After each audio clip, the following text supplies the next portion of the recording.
Hello, everyone. Good afternoon, and welcome to the next segment, uh, which is book reading and discussion on Raj Kapoor, the Immortal Master at Work.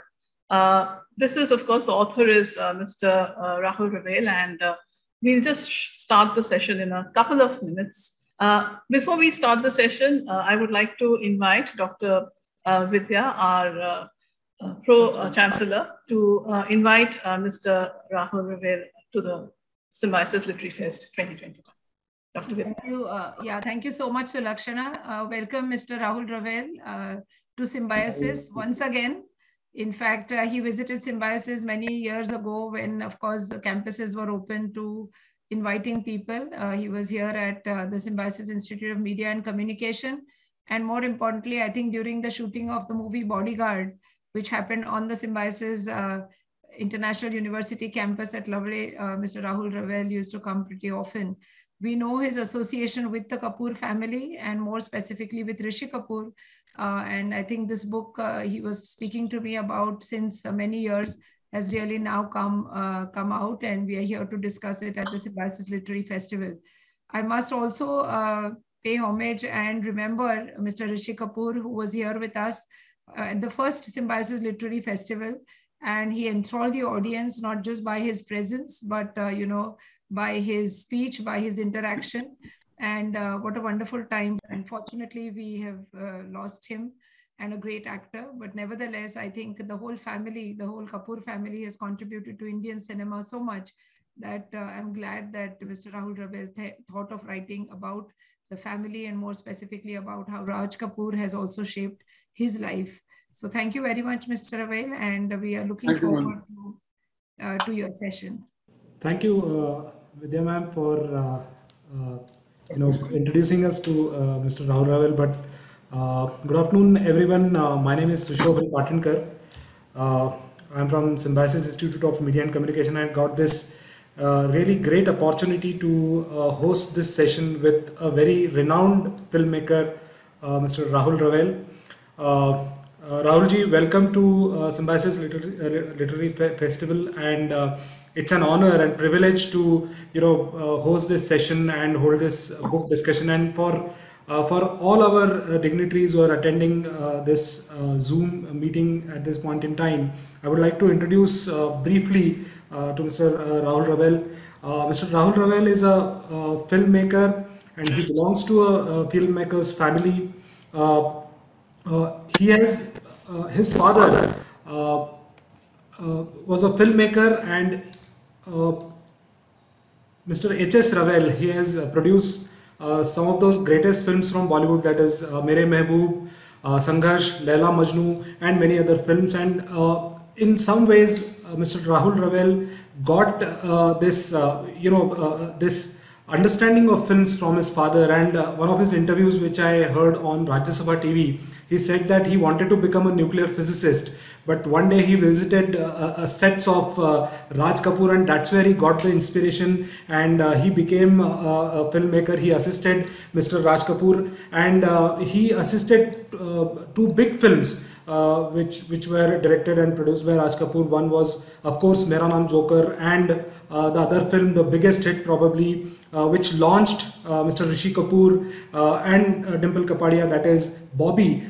In all these films, Mr. Rahul Ravel was the assistant director with Mr. Raj Kapoor, and somewhere with the Kapoor family he is associated for the past so many years. But after that, he branched out and became a filmmaker, and he has given us many legendary new faces, actors, as far as Bollywood is concerned. One, of course, is our very own Mr. Sunny Deol, was introduced by Mr. Rahul Ravel, and other legendary actors such as Kumar Gaurav, Vijayta Pandit, Amrita Singh, Paresh Rawal, Annu Kapoor, Kajol, Kamal Sadhana, Aishwarya Rai and John Abraham. All these great actors were introduced by Rahul Ravel through his films. And some of his biggest films which he has directed, of course, one we always remember is Dakat, Love Story, BBO, BB. These are some of the films which he has directed. And not just these films,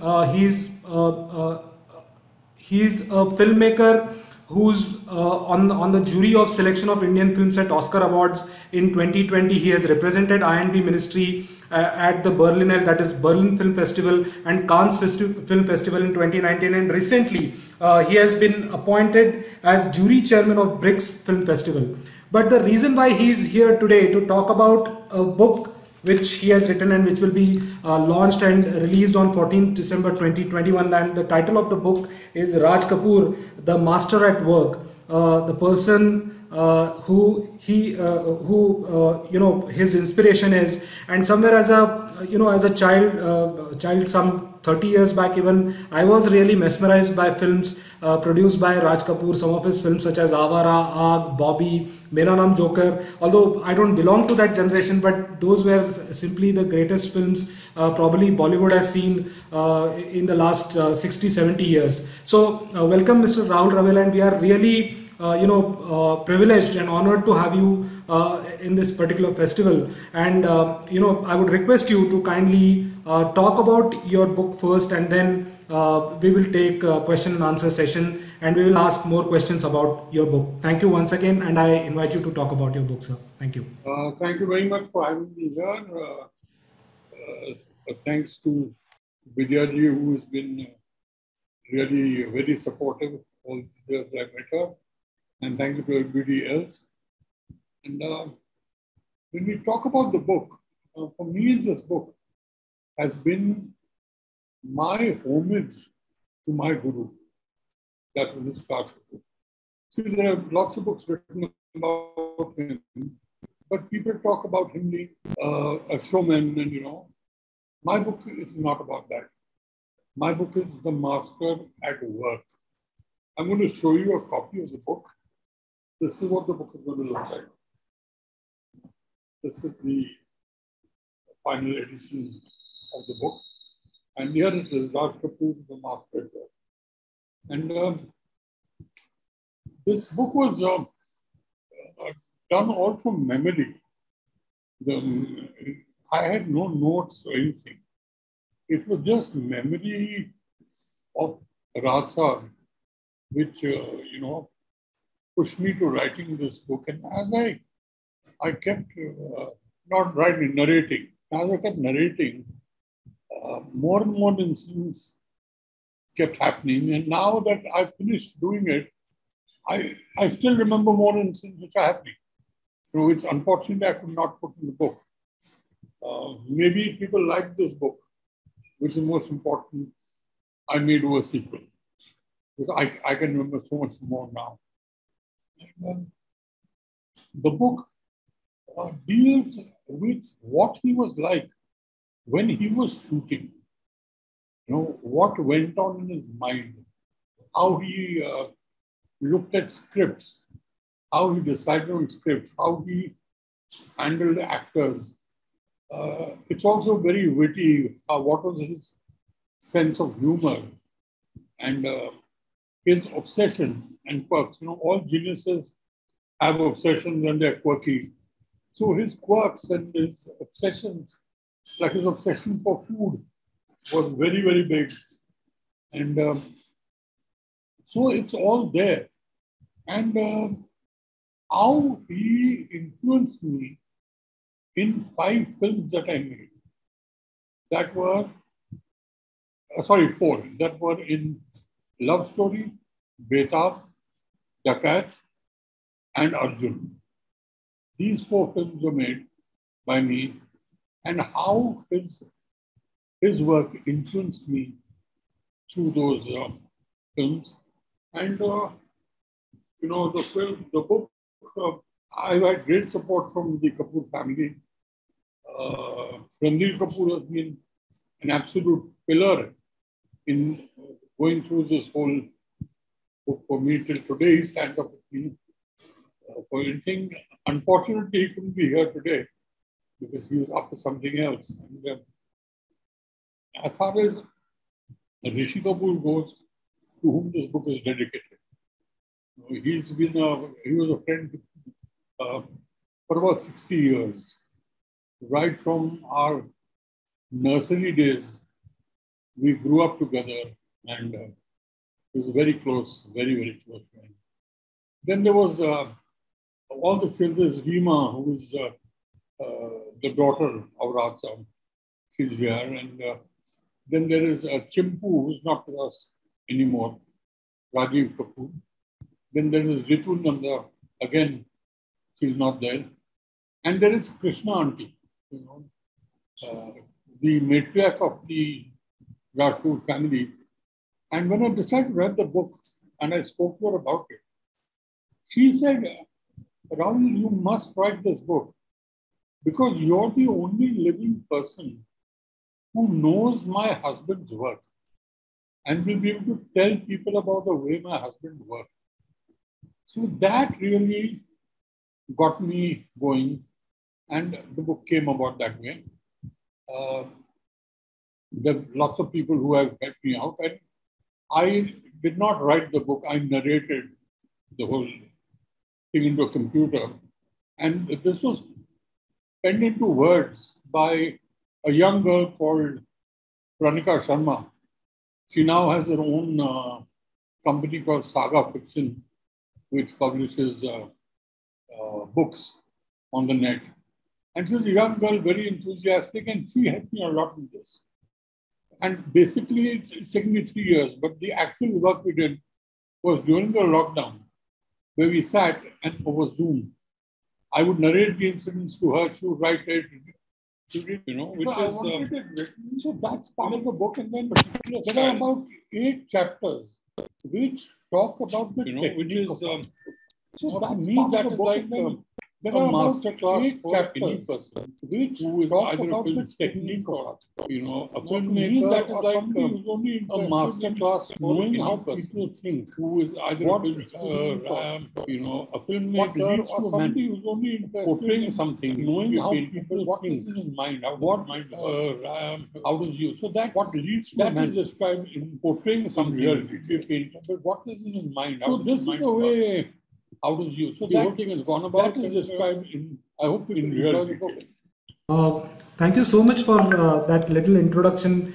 But you know, it's not a little introduction. It's been a long introduction. I think I've been talking for too long. Yeah, but right. But still, you know, we would love to know more about certain things about book. Of course, Raj Kapoor. His films, somewhere, you know, they have set a template for today's generation of directors and actors. They look up to Raj Kapoor and his films, the way he has produced it. So obviously, his fans are also waiting for, this book to come into the market. But a couple of questions I have before we take questions from our audience. So first question is obviously, you said that this is a tribute to your guru, a person you like, idolize him, and you have assisted him, and somewhere he has influenced your filmmaking. But beyond that, what was the reason that after almost 3 decades of Raj Kapoor's sad demise, you decided to write this book today? I mean, this era. I used to always talk about him, talk about his work, and I was on the jury of the Indian Panorama, and the jury meetings were held at the NMDC in Bombay, at Bombay. And Mr. Apurva Asrani, who wrote Hansal Mehta's films, like Aligarh was written by him also, right? He was part of the jury members. And the day we finished that, Apurva told me while we were coming down the elevator, he said, Rahulji, you should write a book on Raj Kapoor. You know so much about him. And there's so much you've told me about him that I am dying to know more. So that got in my mind. And then there was another gentleman on the jury who is a journalist from Goa called Sachin Chate. Sachin also said, yes, you must do it. I said, yeah, but I'm not used to it. I don't know what to do. Sachin said, I'll help you. Don't worry. Then I came back, stayed in my mind, and I spoke to Chintu. And Chindu said, I'll kill you if you don't do this. You have to do it. Then I went and spoke to Dabu Saab, Ranjit Kapoor, and finally I went to Krishna Auntie. And when she told me this, so that's how it came about. But I lazed around for a year and a half, and until Pranika walked in. Till then, I couldn't find the right person. I found one of the people who were trying to place it, but they were in a different way. And then she understood what I wanted, and she really helped me. And a young girl, and she has a very bright future, is what I feel. And that's how it went. And that's why the book is dedicated to Rishi Kapoor. I'm going to read out the dedication. Okay, it's very small. Sure. But it's okay, sir. My dedication to him. You will not be able to see the picture, but I'll try and show to you. This is the page on the dedication. It says, the book is dedicated to Chintu, my truest friend, my rock, my brother. You not just pushed me into putting together this book, but you showered me with the choicest abuses whenever I would get lazy about writing. Chintu, you were truly my champion since our childhood, from the classroom to the movie sets, or the culmination of this book. My regret is that you could not be here to read it. But I know that wherever you are cheering me on. I miss you immensely and look forward to seeing. He was there, he's still there with me. He was very upset that he couldn't come today. What winds up because he had so this is how it came about. And so that's why the book. Mr. So much time after 30 years, he said he was there, he's still there with me. He was very upset that he couldn't in fact, when Rathab left us and went away. So while, this is not a question actually, but while Mr. Ravel rejoins, I must say that I'm very fond of old movies, and with the kind of stories that I've heard of Raj Kapoor movies during my school days, I mean, I was just kind of I won't use the term bookworm, but a kind of a film. I don't know what the term I should use is, but Raj Kapoor movies were always there on my plate. And one of the interesting things is that now that I teach international relations and politics, and I talk of soft power, and I talk of cultural diplomacy, Raj Kapoor's films play a huge role. Because especially when you look at the way Raj Kapoor's films were kind of showcased in Soviet Union, and therefore the kind of soft power diplomacy that we use through his films. And Mr. Ravel is back. Mr. Ravel, I was just sharing that when I teach international relations and politics, how I talk of Raj Kapoor's films as being used as soft power for cultural diplomacy. And I just talked about how USSR kind of showcased his films and so on and so forth. But I'll leave you to kind of continue the conversation now. I'm sorry about this break, but technology, I think, is killing us at times. Yes. I know the wrong time is always. So I was talking about Mr. Raj Kapoor, and when he left us and went away, it was a big loss to me. So when I wound up the book, I'll just read out the last thing. It says, the funeral procession left our cave and walked the 2-kilometer distance to the crematorium. I stood the mortal remains in a state of shock and could not fathom that my guru, philosopher and guide, had left me only could not come to terms. I was wondering how it would affect my life. I stood and the journey alone in a state of shock. When would I turn and could not fathom whom would I turn my guru for advice, philosopher and guide, when had left me only often. Harshest critic, I was wondering of how my creative journey affect my life was not there in and the journey ahead. Would I creatively turn progress or for advice? I have when to admit that his going away had affected me of my creative journey was not there. After the rituals were complete, the funeral pyre was consigned to flames by the 3 sons. The flames engulfed the mortal remains of the master and the fire rose. It heralded the birth of the immortal Raj Kapoor. So this is where I've ended it. So that's been my life with him. And so what you have written in the book that somewhere Raj Kapoor is now immortalized. I mean, people have his memories and his films. But again, if we talk about the book, and you said that you have narrated this book to Pranika Sharma. So, you know, as there is this trailer of films, if I may ask, Raj Kapoor was a great storyteller, and when it comes to film storytelling, there is music, there is direction, scripting, character handling, screenwriting. So, you know, what somewhere, you know, impressed you a lot? Of course, you spoke about his way of handling things. He was master of things.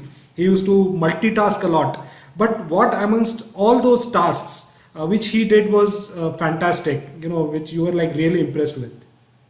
Creativity expressed on screen. I think he was a master at that. He was a master at visual narration. Everything he thought was with a visual.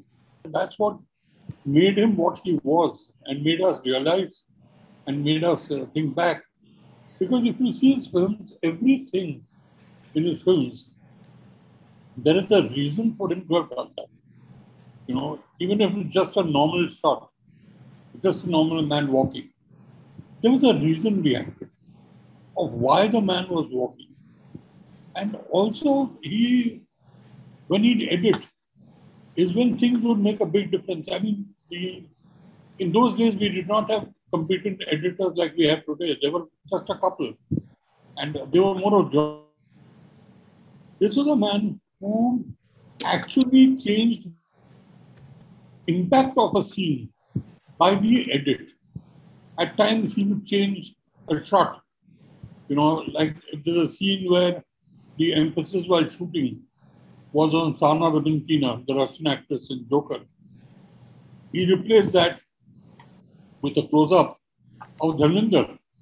And the whole emphasis of the scene fell onto Dharmendra. It was not what was written. So it was a man thinking that. And he'd even go to the extent of, picking up a shot from, he would say, get me a shot, a close-up from any scene, any clothes. Could be day, could be night, doesn't matter. And he'd pick up that shot and it'd insert into this scene. And this scene's at another location, that costume is different. And he believed in this, that, look, if your narration is strong, nobody's going to see the costume. He's got to be carried away. Your memory about this visual narration and how he created films, or not created films, but he had this command over editing, the art of editing as well. So one more thing about Raj Kapoor's films was, of course, music. Can you share any memory related to his sense of music, or the way he worked with music directors and lyric writers about the music? So how important it was for him as far as music of his films was concerned? Well, music to him, was the life of a film. In fact, when he used to shoot, and I used to observe this, and I asked him one day, and he answered that. I used to see that he's shooting a scene, and let's say Chintu is just sitting and watching what's happening, and he gets up and he walks. And he would tell Chintu, walk slightly faster, or slightly slower. And I would see the boss that while the shot is happening, his lips were moving, and moving for what? We didn't hear, no, because we couldn't hear the sound. So I asked him, I said, sir, your lips move, I've seen this a lot of times. And what are you doing? He said, look, I am counting the beats of music because this scene will have music. I know the kind of music it will have, but I need the beats to be correct so that the music, when it's recorded, comes on the right beats. That's the way he worked. For him, music was that.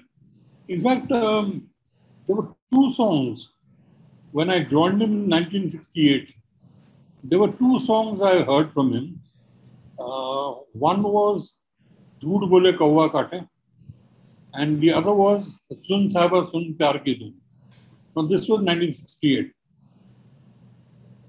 These songs, which he had known completely, were finally used. One was used in Bobby, which happened 4 years after I'd heard the song. So it must have been there with him before that. And the other one, Sun Sahaba Sun, was used in Ram Teri Ganga Mein. So his whole thing of music is that these things were stored in his mind. And, it was like a depository in his mind, where when he'd get the right situation, he'd pull it out. But when he used to get the music composed with his music directors, I was very young. I was about 15 and a half when I joined him as an assistant. So I went with him to a recording session, not a session of recording, but a sitting where the music directors and all would sit and discuss a song. And I was awestruck because sitting in front of me were Raj Kapoor, Shankar ji, Jai Kishan ji, Hasrat ji, Shailendra ji, and they were sitting right there, Mukesh ji. This set of geniuses, I mean, these many minds coming together, and they were discussing a song, and they were dummy words. Every music director uses dummy words, which is only for you to understand the flow of the music. And I was shocked because I can't repeat those words, but the dummy words, were a collection of galis. And that too, it was extremely provocative galis over there. And I was shocked, but I saw these 6 people who were sitting and discussing the music were oblivious to the galis. Like in the words of one place which said, Teri maa, one would say, वो माँ को change करके वो माँ change करना चाहिए, वो लंबा हो रहा है, वो मीठा. So this is how music evolved. This is how they did it. But the concentration was not on what they were hearing, on the galis. The concentration was on what they were sitting there and doing, was the music. Right. Right. That was really amazing anecdote somewhere. It's all there in the book. Right. Okay. Right. And one more, aspect about Raj Kapoor's films was, of course, introduction of new actors, new actresses into the film industry. You think somewhere along with his direction, his script, and his music, somewhere introduction of these new faces also made a difference in popularizing his cinema? No, he never looked at popularizing cinema. He looked at the requirement because the script required a new person. See, he believed in one thing, which helped me a lot, that whenever you make a love story, right, if you have a new actor and new actress, can I just take a second? Sure. No, it's okay. So, he believed that having new people, would be easier for the audience to relate to with new people. Because apart from the story being new, they are also looking at new actors. So he would be very careful in that. So that's why when we made Love Story and Betab, I insisted on taking new people in that. Though Rajendra Kumar's film was being made for Rajendra Kumar's son, Betab was being made for Rajendra's son. But the girls in the film insisted on taking new people because of that. Right. Dr. Sulakshana, do we have any questions? I don't have any questions, but the thing is that one of the things I was remembering when I was hearing Mr. Ravel talk is that he spoke of music. I teach Uday Shankar style of creative dance. I come from a family where both my parents are disciples of Uday Shankar, and Odissi is also another very important aspect where I've trained in it for the most extensive time. One of the things about Raj Kapoor's films was that I still remember the dream sequence from his movie Avara, where this is Simki, who is choreographed it. Simki was the life partner as well as the dance partner of Uday Shankar for 20 long years. So I was wondering if Mr. Ravel could throw something on the dance sequences, since he's touched on music, the other aspect, which is the dance sequence, which is such an important and integral part of the Hindi film industry. And it's so very different. The dances that we saw in Raj Kapoor's films to the dances and item numbers we see right now, it's so very, very different. So I was just hoping Mr. Ravel could comment on that. Let's see, Avara's dream sequence, I know I'd heard about this from my father and from my wife. I created a stir at that time. This is something we've never seen. And I spoke to Raj about this. And he said, look, Rahul, when the character, which I was playing, when he's dreaming really big.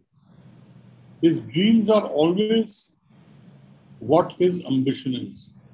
So his ambition was to become something which is away from the world, become the biggest entity in the world. So he dreamt that big also. So the whole dream sequence was massive. It had never been seen. And then Uday Shankar ji, who had composed it, Simki was there also, but Uday Shankar ji had composed it. The brief given to him was that, look, since this is big, the movements also have to be completely different from what's being done. All right? And with Raj Saab, there's one thing, is that whether it was music or anything, choreography, it would be Raj Kapoor doing it. You know, he was extremely gifted. He could get up and dance. He could play any instrument you can think of. I mean, the man, even as a new instrument, the man would look at it once and start playing it. So he was multifaceted as far as music goes. So similar thing happened with dance. And that's how Avara turned out to be that magnificent sequence.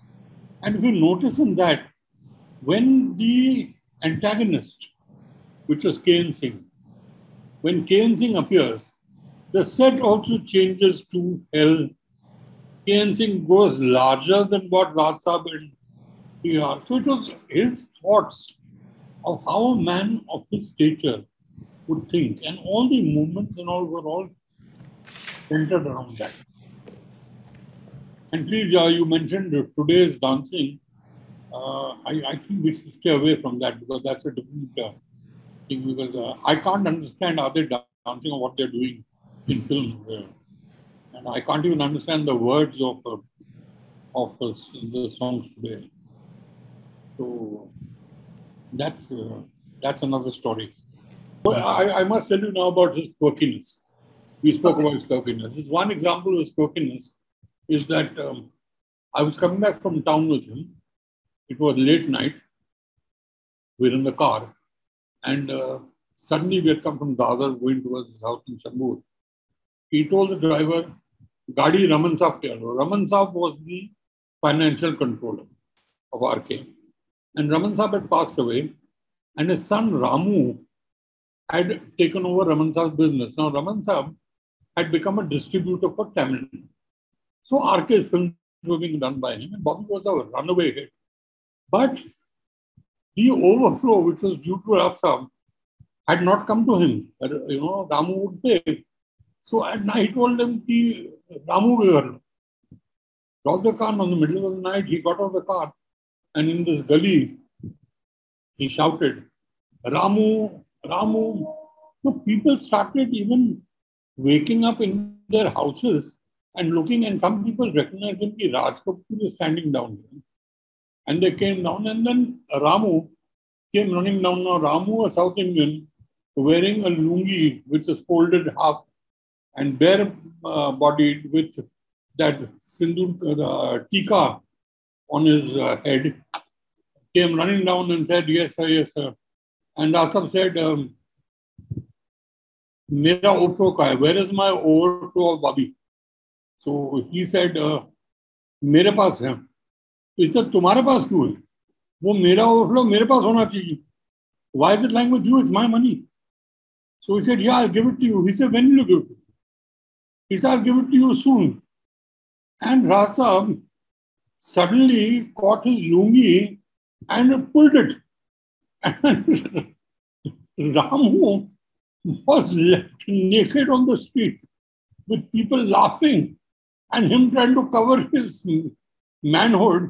And Rasa said, कि कल तुम पैसे लेके आओ और लुंगी लेकर जाओ, and sat in the car and went away from there. So these were the quirkinesses which he had, and also his obsession for food. We'd go to Pune, and he would insist on going by the Deccan Queen, though from Chembur to RK was much closer than going from Chembur to BT in town and coming back. Now, he would only go by the Deccan Queen because in that train, he liked the baked beans on toast and he liked the railway cutlets, and because he liked the food. So we travel all that way. These are his obsessions. Okay, Dr. Patankar, there's one question that has come to me, so I'm going to just ask that with your permission. Okay. Yeah. Mr. Rave, the question that has come is that if you could just throw a little light on Mukesh, the legendary singer who was associated with Raj Kapoor in almost most of his films, and the kind of match they made. It almost seemed as if a made for each other voice. If you could just comment and your memories on that, that would be a huge kind of bonus for us. See, these are all things which are not memories, things which I've heard from him. And the thing on Mukeshji was that when Mukeshji sang for him, he felt that this is the voice closest to my voice. So on screen, it's going to, sound the closest to what Raj Kapoor sang. But he strongly believed in one more thing, that Mukeshji sings very well, undoubtedly. That over a period of time, when you attach an actor and attach a voice to him, gradually people start believing that this is the voice of the man on screen, which is an achievement. Like Kishore Da used to only sing for Desa, at one time. So that's how it came about, because he found Mukeshji to be the closest voice to him. And the way he would sing a song, he saw that in Mukeshji. That's how it all happened. Thank you so much for throwing light on that. I'm just memories, that's all. So thank you so much, Rahulji, for sharing so many memories about Mr. Raj Kapoor. Thank you very much for having me here. And Yes. the book releases on the 14th of December, which is his birthday. And it's being released in Delhi. And coincidentally, it's the 75th year of independence. And it is the 75th year of Raj Kapoor turning producer-director. He started AAG in 1947.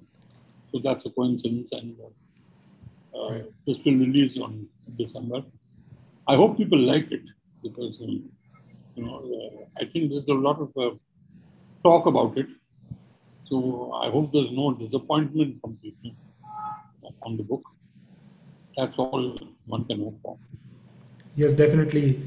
I'm sure all of us will surely enjoy that book.